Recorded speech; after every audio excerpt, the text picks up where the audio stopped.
Wonderful. Thank you guys so much for joining me at the hot seat. So I'm super excited to share this with you. I'm Kat Crawford. You can follow me anywhere at Dramatic Cat, or you can email me at dramaticcat@gmail.com.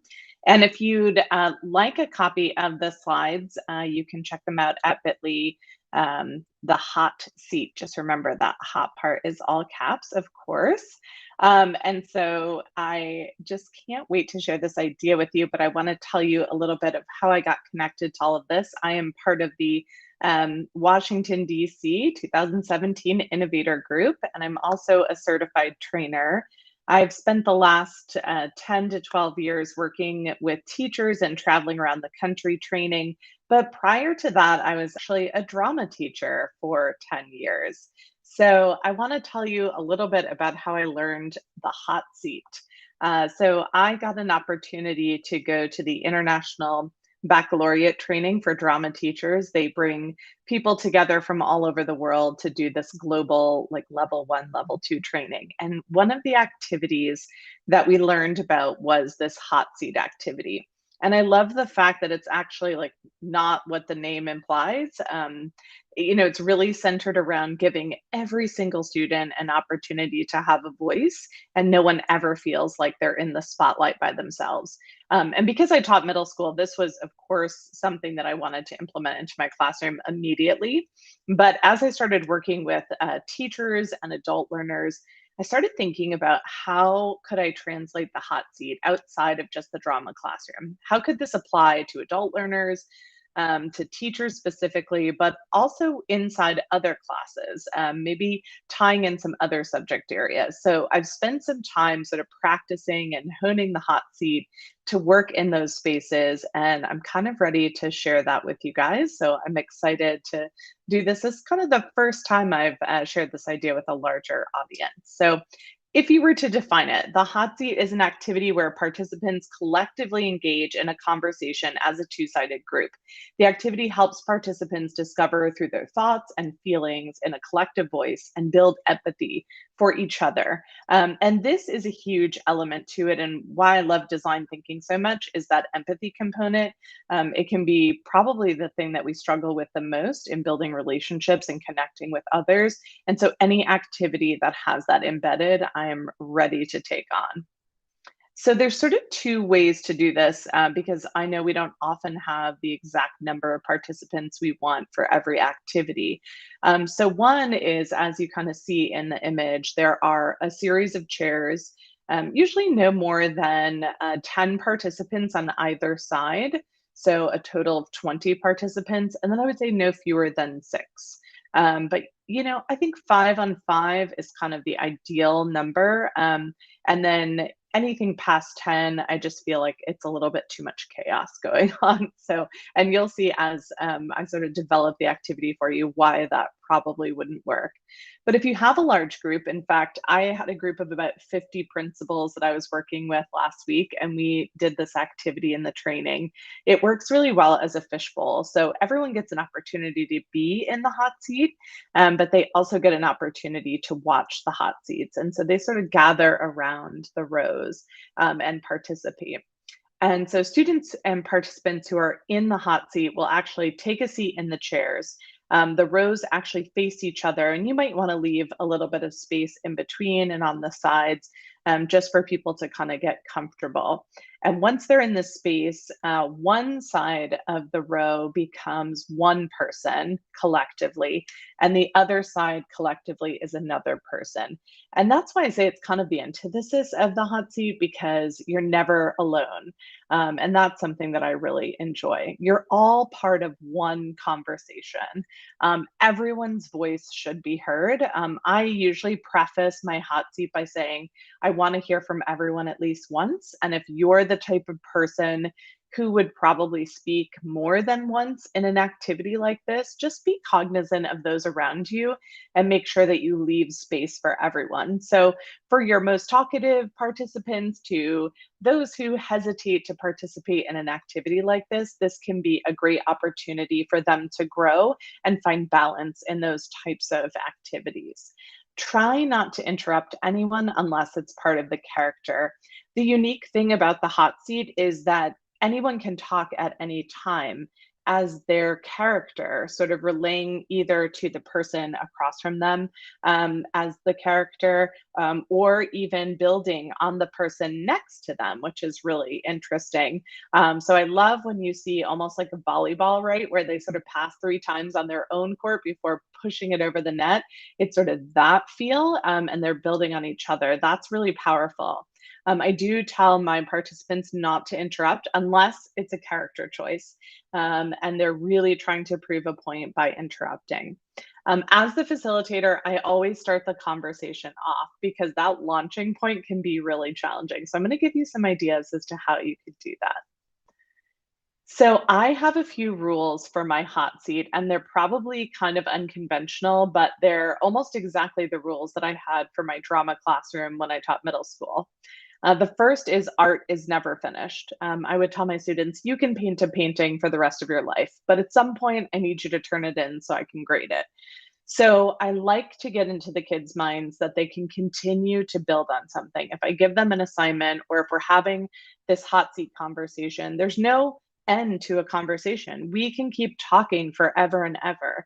So at some point, I am going to stop them. But if there's a natural lull in the conversation, sometimes I won't put an end to it right there. I actually want them to like work through that awkwardness and figure out kind of where to take the conversation next.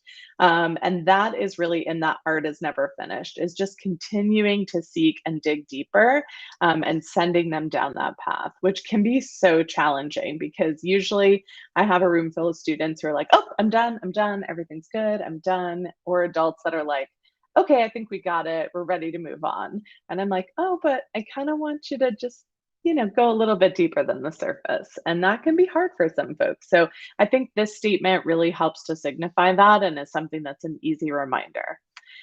One thing that is so important, especially when you're doing something that's based around improvisation, is that there are no right or wrong answers. There are no right or wrong things that you can do, just better choices.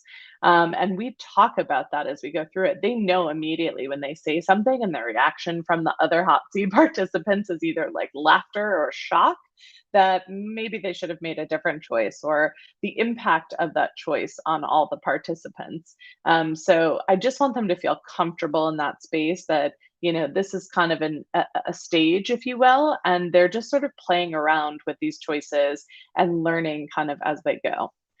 Most importantly, what happens in the hot seat stays in the hot seat. I did have to steal this a little bit from Vegas, mostly because you're playing a character, and the things that you say, especially with adults when they're playing a teacher or a parent or a coach or a principal, they have to feel comfortable that they can embody this character in that space. And then when they walk away, that isn't something that someone mentions on the way to the restroom or in the hallway in passing or at the next staff meeting. So this is sort of a sacred space where we get to play and be characters, but once we leave this space we go back to being who we are, and we can't take things from that time and sort of reintegrate them into the hallway or kind of back channeling or things of that nature.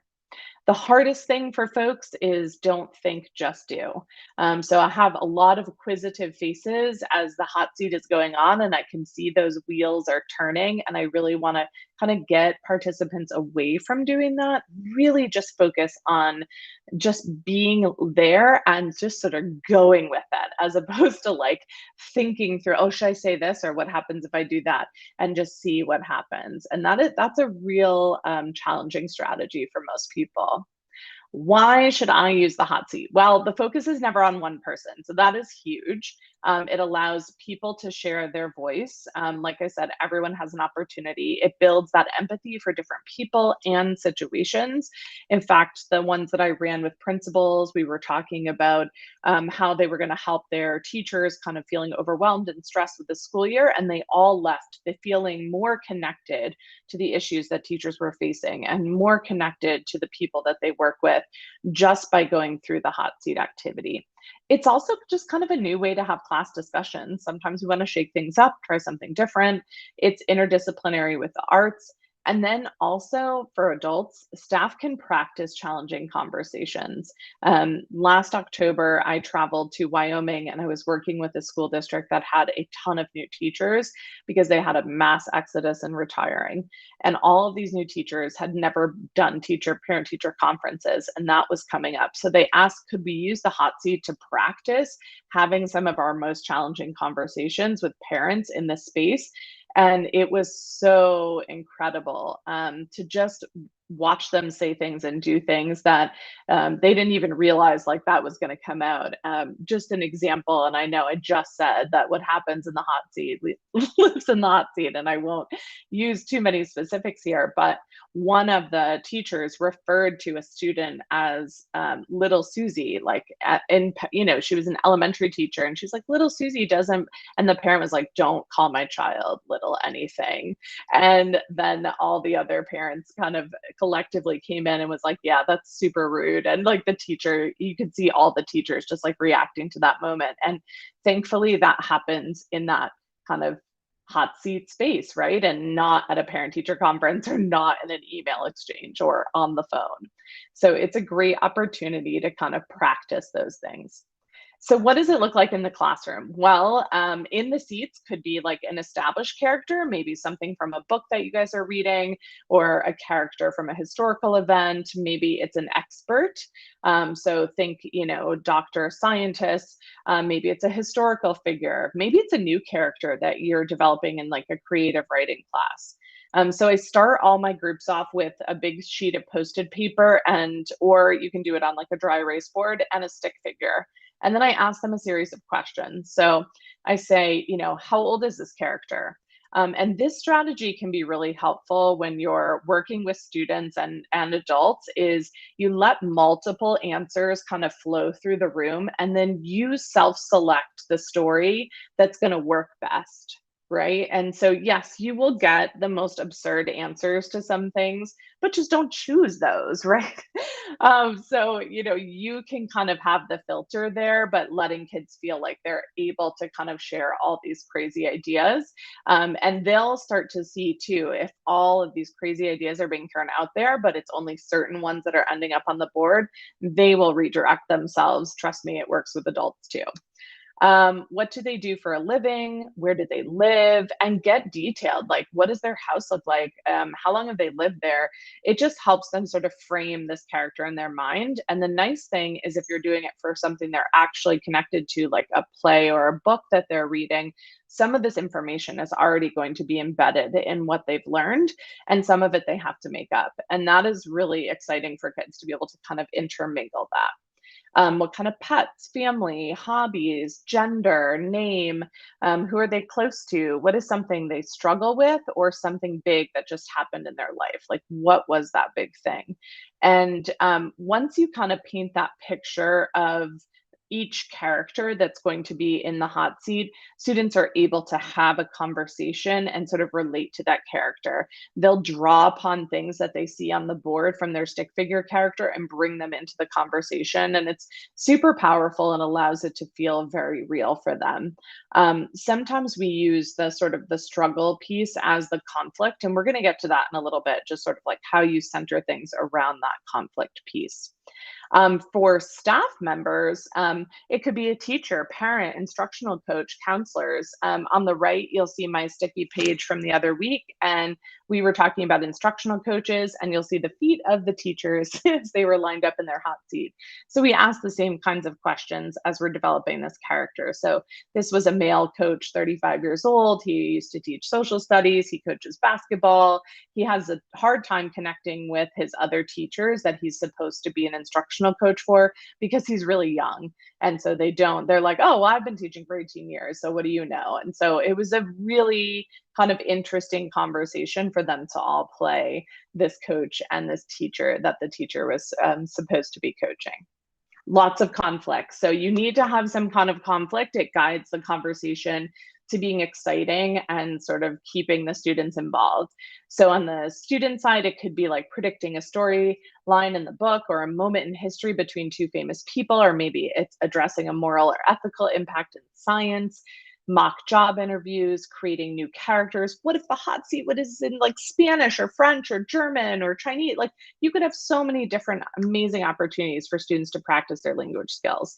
In professional learning, it could be about addressing student behavior, technology integration training, changing a grading policy, starting a new initiative, meeting the mental health needs of teachers. So lots of different conflicts to choose from. So to get started, set up the chairs, designate a character for each side, remind everyone of the situation and conflict, because of course this is going to be new for them, and then have them have the conversation.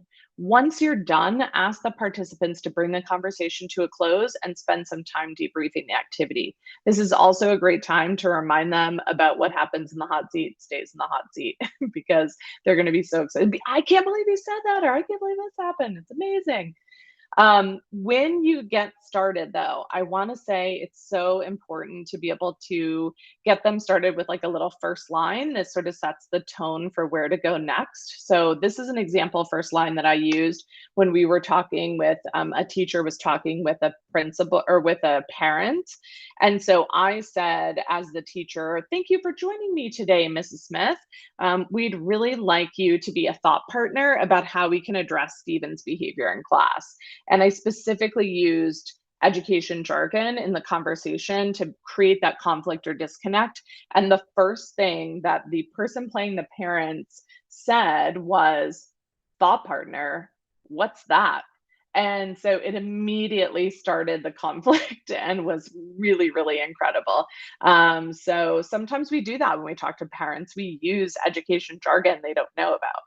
So when you're done with the hot seat, what do you ask your students? What did you hear in the hot seat that surprised you? What new thinking do you have in the hot seat? How did you build empathy for the other side? Or what would you have done differently on the other side of the hot seat? Or how did you connect to your character? If you could design the next hot seat, who would be in it? I love that question. What did you learn about yourself in the hot seat? How can the hot seat help us have better conversations? Why does the hot seat give everyone a voice? And why do you think the conflict is an integral part of the hot seat?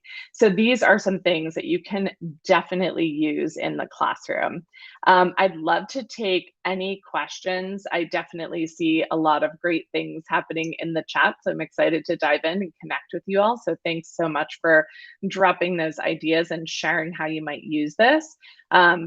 Throw in some questions if you have them, or connect with me on Twitter or send me an email. Thank you so much for joining today, and I can't wait to see how you use the hot seat.